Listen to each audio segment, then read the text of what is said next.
Ever get the feeling like you're bumping up against the limits of a way of thinking? Like it's not just disagreeing on this or that point, but the whole foundation is, well, shaky. Yeah, as a philosopher, I find those moments can be the most exciting, right? When you encounter a perspective that really shifts your whole understanding. Totally.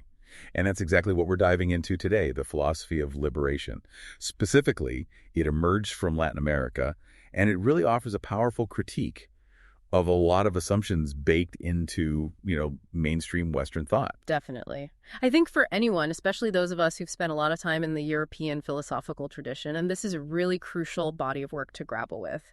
It raises questions about Eurocentrism and different forms of oppression that we might not always confront in those more familiar spaces. Right, exactly. And it's actually surprisingly internationally influential, this tradition. More people should know about it. But luckily, we've got a great source today to guide us through it, a really comprehensive overview from the Stanford Encyclopedia of Philosophy. So our goal today is to give you a solid understanding of this whole movement, where it came from, what its big ideas are, and why it still matters today. And I think especially for folks who are already into philosophy, there's a lot here to dig into. Absolutely. And our source really digs into the historical context. Yeah. Who the key figures were, and even these different currents of thought within the movement. It gets pretty complex.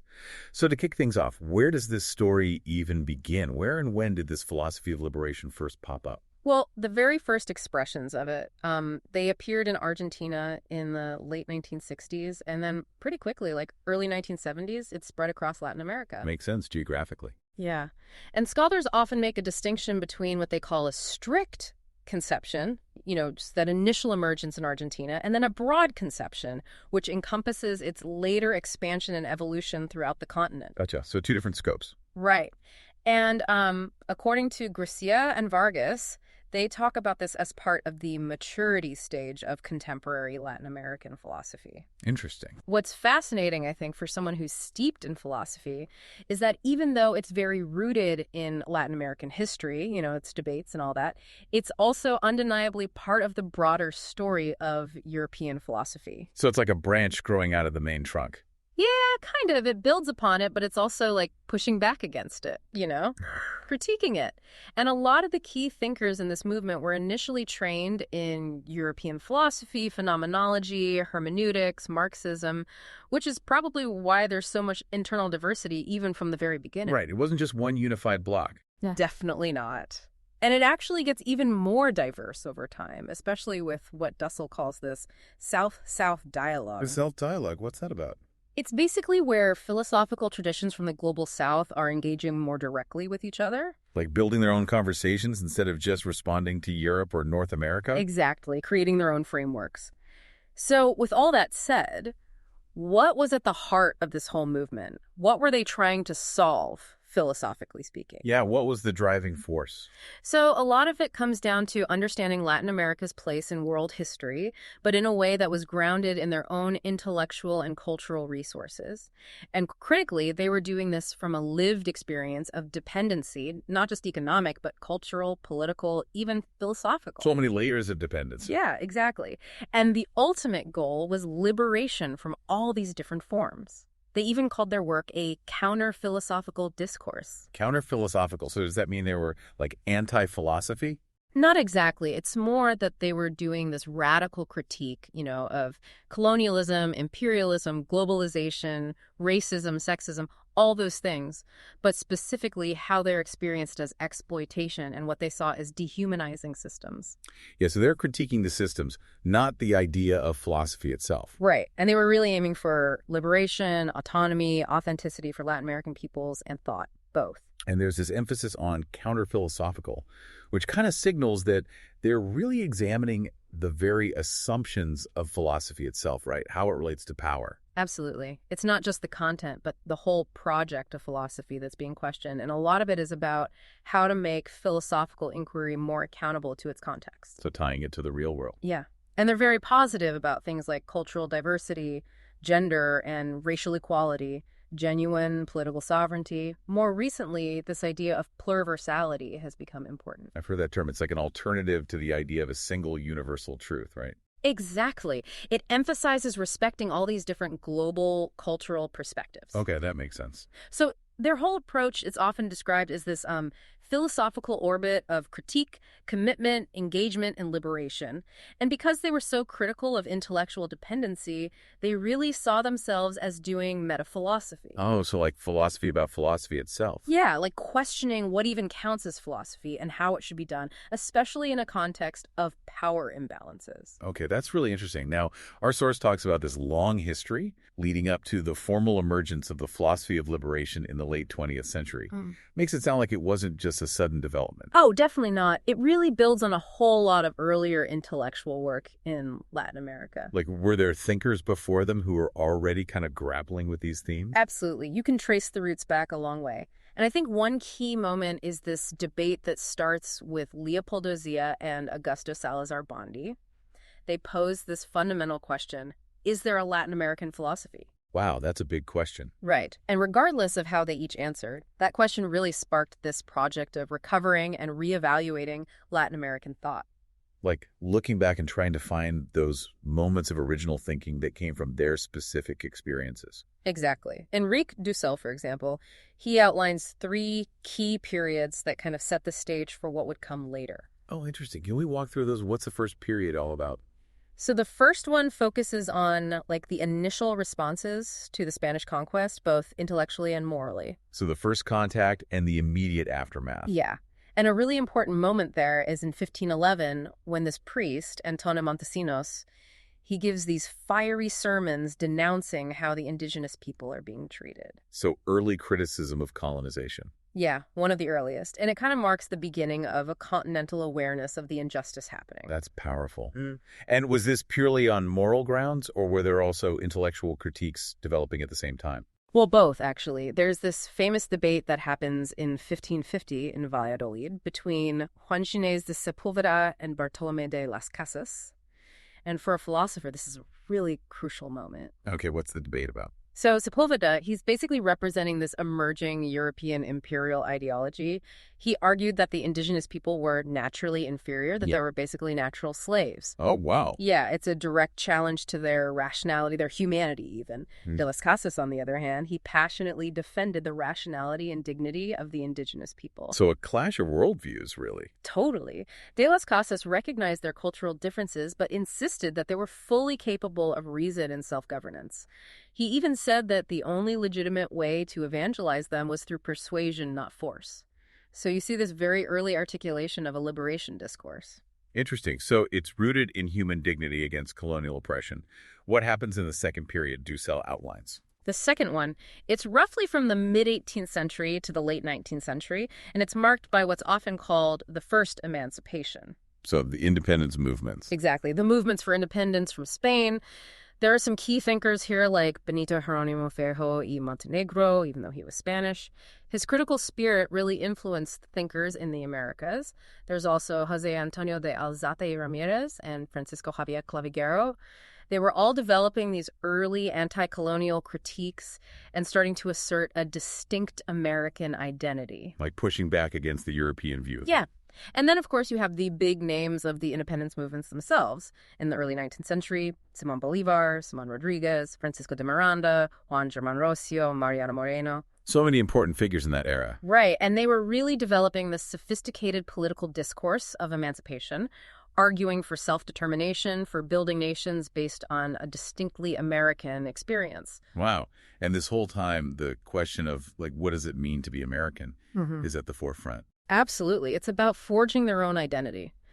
And we can't forget Sor Juana Inés de la Cruz either. She was a bit earlier, but her critiques of patriarchy and her work in poetry, theology, even early science, plus her engagement with indigenous cultures, it all makes her a really important early voice in this broader movement towards autonomy. So a feminist voice even back then. Okay, now we're moving towards the third period, right? Yeah. What defines that one? Right, so this third period, it's sometimes considered a second moment of emancipation, and it stretches from the late 19th century up to the Cuban Revolution in 1959. A long period with a lot of changes happening, I imagine. Oh, definitely. And José Martí is a central figure here, but also José Carlos Mariátegui. Tell me more about Mariátegui. His name comes up a lot in this context. Yeah, he wrote this book, 7 Interpretive Essays on Peruvian Reality, which was really groundbreaking. He looked at Peruvian society in a completely new way, considering both the indigenous and Criollo populations. And he was also really critical of European socialist thought, but he engaged with it seriously, trying to apply it to Latin America in a meaningful way. So not just rejecting outside ideas, but trying to adapt them to their own reality. Exactly. And this period is full of challenges: nation building, failed development models, persistent inequality. So the struggle continues even after independence. Right. And it's in this context of ongoing dependence, economic, political, social, cultural, that you see Salazar Bondi and Leopoldo Zia picking up that debate again, that question of whether a truly Latin American philosophy is even possible. So the question's still alive. Oh, yeah. And it's getting more urgent because they're realizing that political independence didn't solve everything. They need a new kind of liberation. And this sets the stage for the emergence of the philosophy of liberation as a self-conscious movement in the late 20th century. So all these different historical threads are weaving together. Absolutely. And that question of a distinctly Latin American philosophy, it becomes even more central in the late 1960s. Salazar Bondi, he argues, using existentialist and Marxist frameworks, that a truly authentic Latin American philosophy doesn't exist yet. Oh, wow. So he say it's still not possible. Yeah. He called it mental colonialism, this ongoing intellectual dependence. He argued that true philosophical originality requires genuine independence, social, economic, and political. Okay, so he's setting a pretty high bar. Right. And he basically said that most Latin American thought was just reflecting European ideas.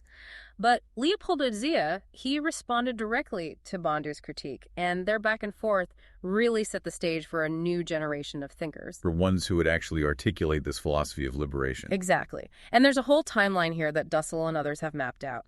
There are 3 main stages in the development of the movement. Oh, interesting. Break it down for me. Okay, so the first stage is what they call constitution and maturation, roughly from 1969 to 1975. So the early years, figuring things out. Yeah.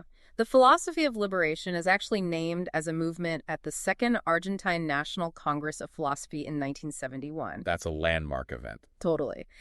And there's this initial group of thinkers, Juan Carlos Escandón, Osvaldo Ardiles, Julio César de Cezanne, Arturo Andrés Roig, and others.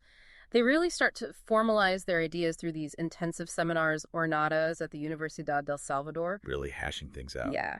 And one jornada in particular in 1973 is super important. That's where Salazar Bondi presents his essay, Philosophy of Domination and Philosophy of Liberation. And Zia talks about Latin American philosophy as a philosophy of liberation. So those terms are really coming to the forefront now. Absolutely. And this early phase culminates around 1975 at the first Mexican National Congress of Philosophy in Morelia. This is when the philosophy of liberation gains wider recognition and becomes a pan-Latin American movement. It's spreading beyond Argentina. Yeah, and the Revista de Filosofía Latinoamericana, which was founded in 1974, becomes a crucial platform for all these new ideas. Okay, so that's the setup. But then things get much more difficult, right? Yeah, the second stage, from 1975 to 1983, it's all about persecution and exile. Because of the political situation in Latin America at the time. Exactly. There's a lot of instability with authoritarian regimes rising up all over the place. And after the coup in Argentina in 1976, you have the dirty war. The dark period. Yeah, there's state-sponsored terrorism, and intellectuals and activists are targeted, including those involved in the philosophy of liberation. Some are imprisoned, some even assassinated. That's horrific. A lot of them are forced into exile. They go to Canada, Ecuador, Mexico, Peru, Venezuela. So their work is disrupted, their lives are in danger? Absolutely. But ironically, this forced dispersal actually helps the movement spread. How so? Well, as they flee, they take their ideas with them, and they end up working in new intellectual and political contexts, so it becomes a truly continental movement. So oppression kind of backfired. In a way, yeah. And this is also the height of the Cold War, so there are all these ideological battles going on, and populism and nationalism are playing complex roles in Latin America. It all feeds into the internal debates within the movement and how it's received from the outside. Okay, a lot of external pressures shaping things. Definitely. And then in 1980, the Association Filosofía y Liberación, AFYL, is founded in Bogotá. It's a big step towards organizing the movement on a continental scale, despite all the challenges. So even under pressure, they're finding ways to formalize and grow. Exactly. And then finally, the third stage starts in the 1980s with a return to democracy in many Latin American countries. This is a period of challenges and debates. Things are opening up, so there's space for more critical reflection. Right. And Surity Goldberg, He does this really comprehensive reconstruction of the whole movement in a 2006 work. Trying to make sense of everything that's happened. Yeah, providing this big overview. And you start to see special issues of philosophy journals dedicated to Latin American thought and people like Ophelia Shute engaging critically with the movement. So there's this growing academic recognition, but also more scrutiny. So it's becoming more mainstream, but also facing new questions. Exactly. And another big development in this period is that the movement becomes even more diverse internally. People start talking about philosophies of liberation in the plural. Recognizing that there isn't one single approach. Right. But even with all this diversity, there are still some common threads, some core characteristics that they share. Okay, so what unites all these different philosophies of liberation? What do they have in common? Well, the biggest one is the shared awareness of Latin America's dependence on Europe and the United States economically, socially, politically, culturally. And they're critical of the historical processes that created this dependence. So understanding those power dynamics is fundamental. Absolutely. And they're also really committed to the idea that philosophy has to be practiced from a place of engagement. You can't just think about it in the abstract. No, they believe that philosophy always has social and political implications, and it should be used for praxis, for liberation. So philosophy as a tool for change. Exactly. And they also all agree that their philosophizing is rooted in a concrete historical situation. Like they're not trying to be timeless or universal in that way. No. Though how they define that point of departure varies. It could be a people, a nation, a culture, a social class, or even a broader historical project. Interesting.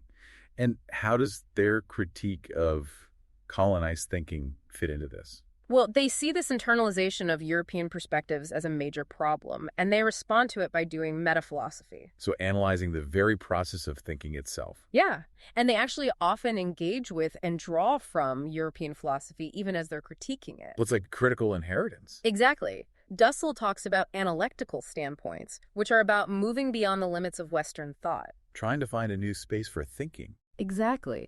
And finally, all these philosophies are really concerned with utopia. With imagining a better future. Yeah, and with figuring out who the subject of liberation is. Who's going to make it happen? Right, whether it's El Pueblo, the working class, or some other group that's been marginalized. So it seems like they all agree on the need for liberation, but they might disagree on what that looks like or how to get there. Totally. And that's where those different currents we talked about come in. There's agreement on the need to overcome dependence, but a lot of debate about the specifics. But even with all these differences, they're raising questions that have universal relevance, especially about power, justice, and the role of philosophy in social transformation. Right, they're speaking to bigger issues, even as they're coming from a specific context. Okay. I want to shift gears a little bit. Our source also talks about all these external factors that influence the development of the philosophy of liberation. Like, it didn't emerge in a vacuum. Oh, definitely not. There's the world historical context, the specific situation in Latin America, and then those intellectual and cultural movements that they call matrices. Okay, let's unpack that. What's happening on the world stage that's relevant here? Well, you have World War II, the Holocaust, the Cold War, and all the anti-colonial struggles happening around the world.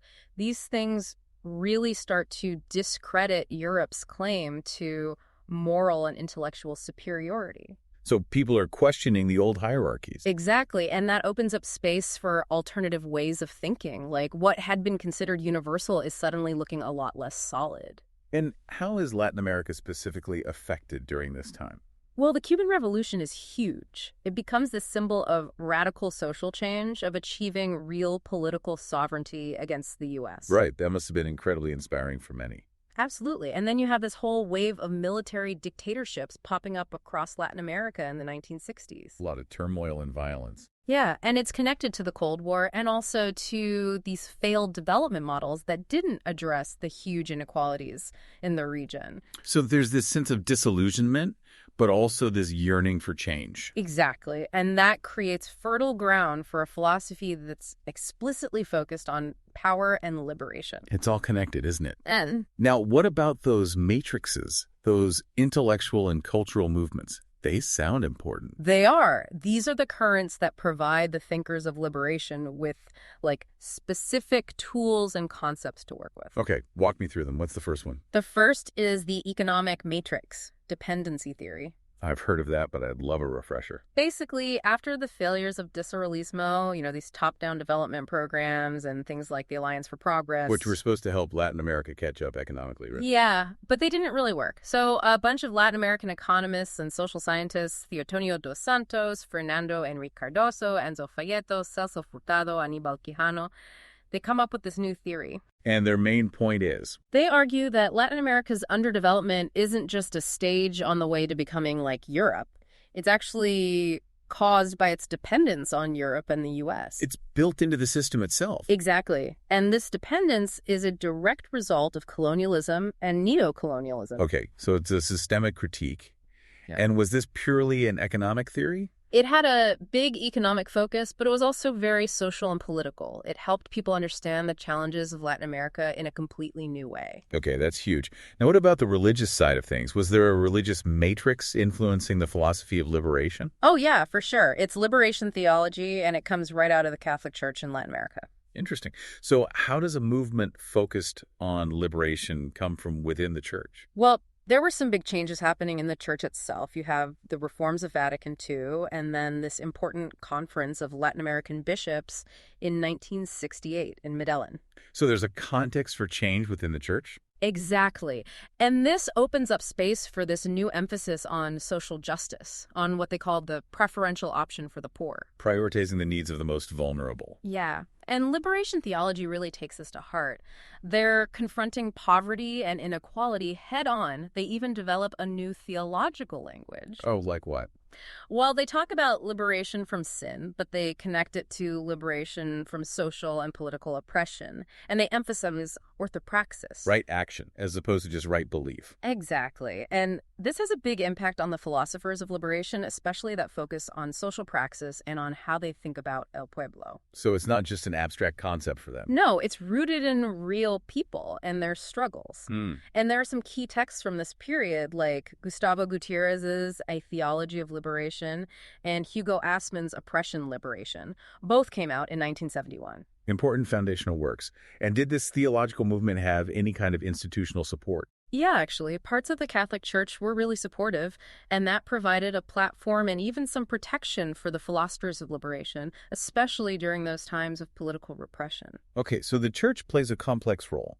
Now, what about the educational side of things? Was there an educational matrix? Definitely. It's Paulo Freire and his Pedagogy of the Oppressed. I've heard of that. It's all about empowering the learner, right? Exactly.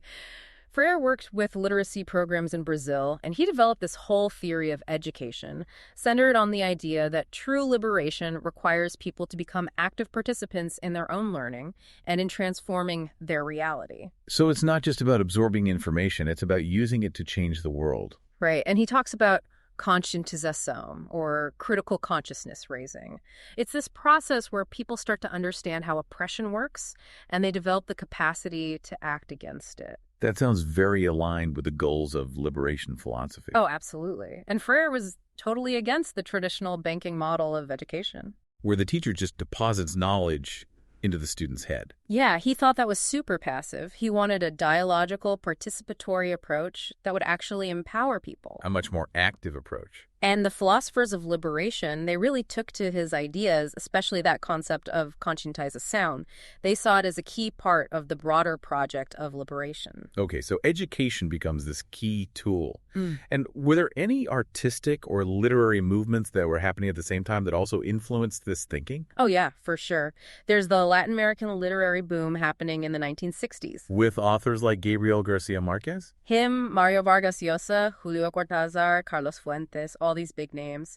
Their works were often dealing with social injustice, political oppression, the search for Latin American identity, but in really innovative ways. So they're exploring similar themes. Exactly. And you also have these novelas de guerrilla coming out around the same time, novels that deal directly with armed struggle and revolution. Wow. Reflecting the political realities of the time. Yeah. And alongside that, you have the Mexican muralist movement from a bit earlier in the century. With those huge public murals. Yeah.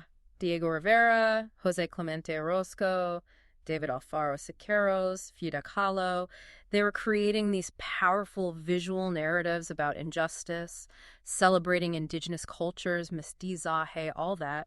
A very public art form, making strong statements. Absolutely. And that Aesthetica Indigenista, that focus on indigenous aesthetics, was really important for reclaiming that cultural heritage after centuries of being suppressed. So there's this sense of cultural pride emerging alongside the political and philosophical movements. Definitely. All these things, the literature, the art, they were expressing the same yearning for liberation and self-determination that was driving the philosophers. It all ties together, doesn't it? Okay, last one. What about the sociological matrix? Ah, yes. This one's all about Orlando Falls Borda and the sociology of liberation. What did he focus on? So in the mid-20th century, Latin America is going through this massive urbanization. You have rural poverty, these growing marginalized communities.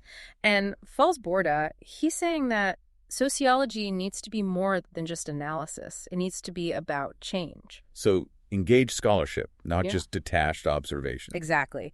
He believed in understanding the perspectives of marginalized communities, recognizing their agency, and actually working with them to solve problems. A much more participatory approach. Yeah. And he combined this with insights from dependency theory, which gave him that structural analysis of inequality. So it was this really powerful mix. So he's bringing together different perspectives. Yeah, he called it a sociology of intervention. It was about directly contributing to liberation for those who needed it most. Okay, so it's not just about studying society, it's about changing it. Wow. So we've got all these different influences coming together, economic, religious, educational, artistic, sociological. It's a really complex mix. Yeah, it's amazing how it all comes together to create this distinct philosophical movement. It's a reminder that ideas don't just appear out of nowhere. They come from real historical and social conditions. Totally. And even within the movement itself, there are all these different currents of thought, different ways of understanding liberation. That's what we were talking about before, those different approaches. Exactly. So Rudy Goldberg, he identifies 4 main currents, and I think it's a really helpful way to map out the diversity of thought within the movement. Okay, let's dive into those. What's the first one? So the first is the ontologicist current. It's mainly associated with thinkers like Miguel Ángel Virasoro, Juan Bautista Alberti, but only some of his later work, Rodolfo Kusch and Carlos Estrada. And what's their core argument? They believe that a truly Latin American philosophy has to start by understanding the unique being in the world of the American people. They call this Estar. Okay, so it's about like the fundamental way that people in Latin America experience existence. Yeah, and they say it's different from the European experience. They even see European and North American thought as a form of ontological dependence. Like, it's an imposition from outside that's preventing them from understanding their own reality. Exactly, and they're critical of both liberalism with its focus on the individual and Marxism with its focus on economic structures. They see both as kind of missing the point. So what's their alternative? They tend to favor a form of populism, not the nationalistic kind or one that's primarily about class, but one where El Pueblo is seen as this organic, almost mystical entity. A shared essence, almost. Yeah, like the American mestizo and Amerindian are bound by a shared destiny and culture.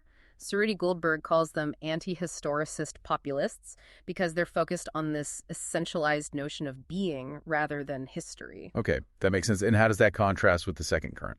The second one is called the analectical current, and it's mainly associated with the early work of Enrique de Sel and Juan Carlos Scanón. What's their take? They're also very critical of Eurocentrism and North American neocolonialism, and they see modernity itself as this colonial project that's hidden the true reality of Latin America. So they're going a bit deeper, critiquing the whole project of modernity. Yeah, and their critique is also more metaphysical. They target what they call the thinking of the totality that's common in Western philosophy. Can you explain that a bit more? What do they mean by thinking of the totality? It's this idea that you can create a system of thought that encompasses everything.